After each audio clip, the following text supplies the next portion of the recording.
Hello, my name is Andrea Fincher, and I am doing a video on pharmacology. I will be answering a couple of questions. One will be, what key principles should MFTs use to guide their approach to psychopharmacology with clients? In relation to this question, I read the article by Railman, America's Other Drug Problem. And after reading that article, it, kind of reinforced some beliefs that I already had, that in this day and age, we are so quick to push medicine for anything, from gas to heartburn to you have an itch. There's a pharmaceutical medication for itching, for, anything, any minor hurt, ache, pain, there's some kind of pharmaceutical drug that has been manufactured to cater to that particular ailment.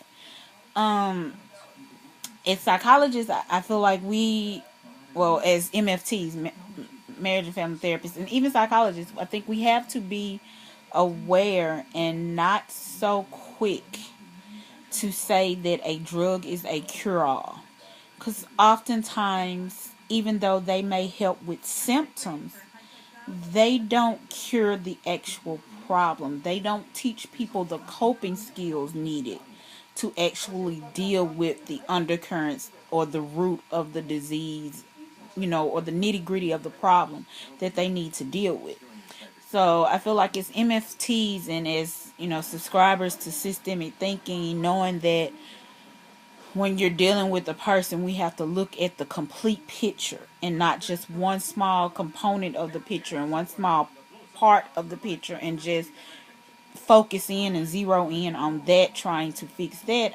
I believe it is our job, most importantly, to focus more on the total scope. And so I'm not saying that medications are bad. I'm just saying that they are not a cure-all. And I think as MFTs, we should, really understand that fact and not be so quick to say, oh, you just need to take this psychotropic drug and you'll be fine, and dismiss the patient. I understand that insurance companies, push for that type of treatment because it is cheaper for them, because they don't have to pay as many session fees, or, they don't have to pay continual fees for therapy versus, paying a set fee for a drug. It kind of comes out cheaper. But I feel like we have to be advocates for our patients and help our patients be advocates for themselves.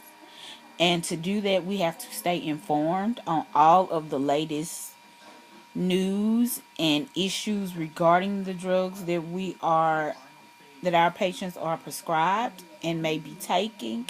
We also need to stay abreast of all of the latest theories and techniques and tactics that address certain disorders that we treat. That way we are giving our patient a more complete package and a more complete and total cure, so you speak, or a complete toolbox of things to use to tackle their disorder and their particular problem. So that is kind of, so I guess the key principle would be knowledge. We have to stay knowledgeable. We have to stay current. We have to, even in our busy work schedules, maintain and stay abreast of all of these latest things, and not be so quick to try to push a cure-all type treatment onto somebody so that we can dismiss them and move on to the next person. The second question I will be answering is, how could MFTs take a proactive stance with respect to the limitations and benefits of drug therapy? And I guess that kind of goes with the principles I think that, they should use to approach psychopharmacology. Like, you have to stay in the know. You have to know what drugs have been studied and the new studies say these drugs don't actually work, or what studies have been done that show that the previous studies weren't done correctly, or were not as accurate as previous beliefs said they were. And we have to make that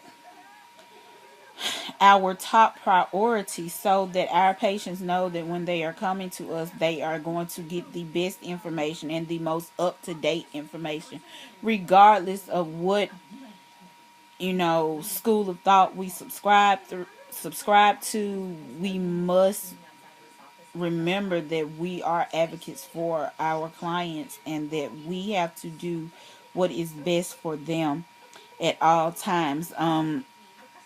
One of the articles I read about I'm trying to think, about the young lady who decided that she did not want to use medications to control her disorder, and everybody was still trying to push the medications on her,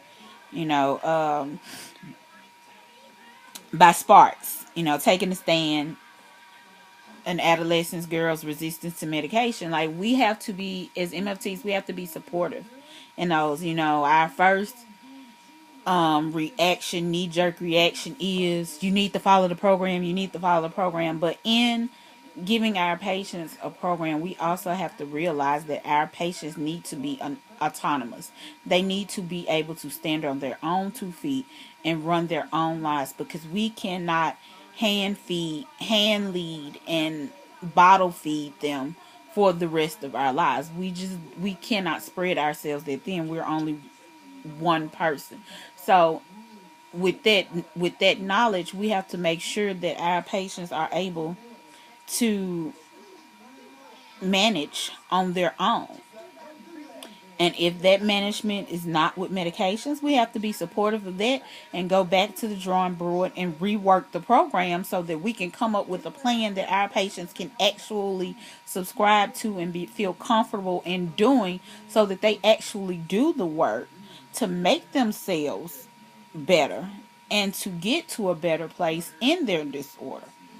So we must not be so concerned with what we want. We must remember that it is about the client, and that the client is the most knowledgeable person about their lives. Like, we can't tell anybody how their life should go because we aren't them. We cannot live their life for them.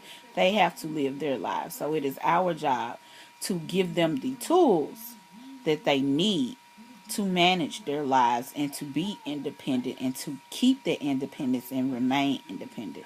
So we have to really watch subscribing to, political schools of thoughts and the pharmaceutical market school of thought that medicine is the only thing that'll help, because we all know that medicine is not the only thing to help.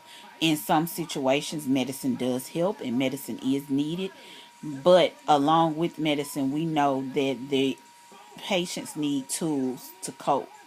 And so we have to make sure that we are doing that and not just rushing to a drug therapy option so that we can write that patient off and say that case is closed, just so we can have another case closed.